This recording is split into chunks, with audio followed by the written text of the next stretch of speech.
Well, let's see what Dwayne Dunn has to say, because he would have ridden plenty of 2-year-olds at their first start down the Flemington Straight, and it's great to have Dwayne Dunn on the spring ticket once again this spring carnival. Good morning, afternoon, Dwayne. How are you? Yeah, very well, thanks, Michael, and I'm glad I'm here and I'm part of the action that you guys are presenting. And I've had the opportunity to spin a few down the straight there at Flemington, and a lot of them do need trainer wheels on. Just on that point, Mick Price and Mick Kent Jr.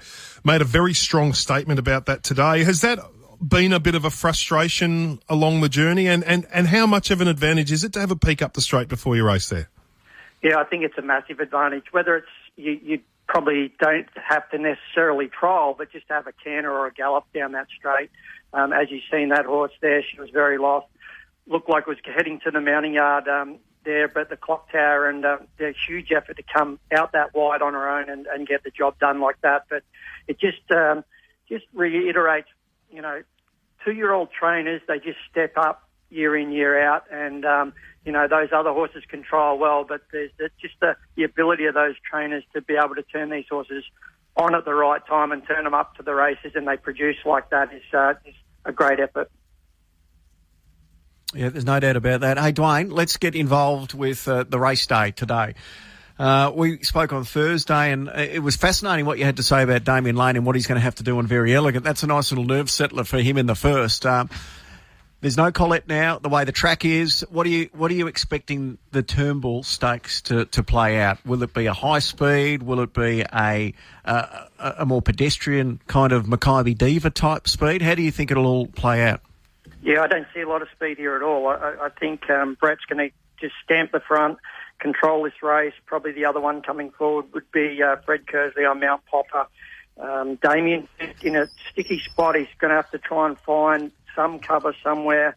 But this horse is going better. But I went back to last year's Turnbull and, just got there late, just past some horses that you would think aren't at their best at Group 1 level. I think Damien, if he's gone back and seen that with Mark Zara, he was able to let her flow, even 4 wide on the home bend, and she hasn't got a really good quick change up of speed. So he won't want to be letting Incentivise get an easy, cheap lead and then let Brett Preble put his afterburners on and just let some sort of sprint, because Brett will drop him and it will take him a fair while to line her back in. So this is a very tactical race, and Damien does need the right running transit. Dwayne, just for the bigger picture with Incentivise, I mean, he's got tough 2,400 metre Caulfield Cup, maybe the Melbourne Cup. Is it going to be in the back of Moody's mind to try and make him a bit more well-rounded and versatile? He's probably going to find the front again today, but does Moody want this horse to be forever the front-running bunny in these? Not bunny, but the horse that's got that one-dimensional style. Would he be, if the opportunity allowed, would he like to give him a sit today? Because he has got a 2-miler at the end of the carnival to try and get ready for and try and run out. Yeah, this horse can take a sit. It's been around. It's had a lot of experience, but I think the race just presents the way that you go to the top. You've seen last week when we had 50 Stars goes to the top, just totally against his pattern. I don't know what they were thinking, and then that horse finishes beaten 15, 20 lengths. I just think this speed map of this race just allows him to lead on his own terms. He's not like he has to lead. It's just the races early here that have been presented in the way that they've speed mapped that way for him. I don't see that as an issue. I got no doubt once he does get to those longer journeys that he'll be able to park him up where he needs to, and he doesn't have to lead. It's not just a one-trick pony. I'm going to bring Dean Lester into the conversation now. It's great to have Dino on the coverage throughout the afternoon on Spring Ticket. Dean, good to see you, mate. How are you? I'm well, thank you, Michael. Fascinating, the discussion with Dwayne Dunn. What are your thoughts about how Brett Preble rides Incentivise and Damien Lane on Very Elegant today?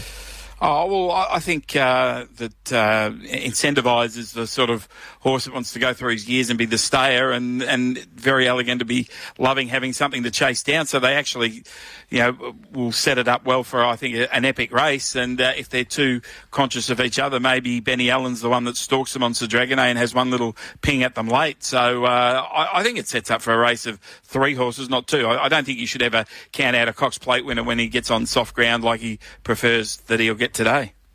Dino, there's nothing like confidence in racing, and Daniel Moore is riding on the crest of a wave he's been waiting to catch for a long time. Young Verta is his ride in the Turnbull. Do you give a jockey in confident form like this any chance of causing an upset in a race like this? Well, he, as opposed to probably for the last few years, Shark, when he's got into Group 1, he probably goes out there thinking, yes, I can cause the upset. Yeah. Why can't I? And he'll probably be the one that gets on the back of what I was just saying there. Now, whether he's classy enough, but as I heard you speak about yesterday, it's set weights and penalties. It's not weight for age, so he's well treated at the weights. And remember, like he was a very good horse, Latorio, when he won the Turnbull, but he'd run placings in derbies without getting the penalty for a race like this. So I don't think he's quite good enough. I don't think he's quite at the level of those three, but I can certainly see that he'll be the one finishing off. And you would expect, if he's going to be a player in the Cups, that he would, because he is very well weighted in this race. Hey, Dino and Dwayne, we're not too far away from the second race, which is one of the most intriguing races of the day, because we get to see Coolangatta go around up in Sydney. Just your thoughts on the second at Flemington, looking ahead for the punters, Dino? Yeah, I'm pretty keen that Gunstock wins now with the scratching of Hitotsu. I think his win at Cranbourne was very good. He covered ground into the wind. They didn't go very hard, but then they sprinted and he really let down well. And I thought it was a pretty neat win. He looks like the right sort of staying horse. I'm not selling character short at a bit of a price there. I think his win last start when the blinkers went on, he flew the gates, he rolled forward. I like the way that James Cummings does this. He puts a body of racing into them. He's had a fair few runs, then the blinkers go on. So he'll be hard fit and he'll be able to run along, I think, at a reasonable speed. So they're the two I'll be probably, I think Gunstock's one of the better bets of the day, but I'll be certainly having a saver on character. I think Footlights can run a lot better than he did last start. He was out of position, and Tugataka, I think, is ticking over okay. He just looks the genuine stayer, but no, I'm happy to be with Gunstock. I think this is the right race for him. Good on you, Dean. Dwayne, who would you like to ride in the Superimpose? Gee, I must be on the wrong train. I don't like going against such a good judge in Dino there. I think Gunstock's overrated. I think he's an autumn horse. I don't think he's a spring horse. I know he was a wide trip last start. He did a bit of work, just got the job done. I just think Tutu Kaka here. I think this is a horse that's well exposed. Is going to go into a really good position in the race, may even take up the lead. And I agree with Dino with character. I don't think that was a fluke the other day. Goes forward again, gets a nice economical run.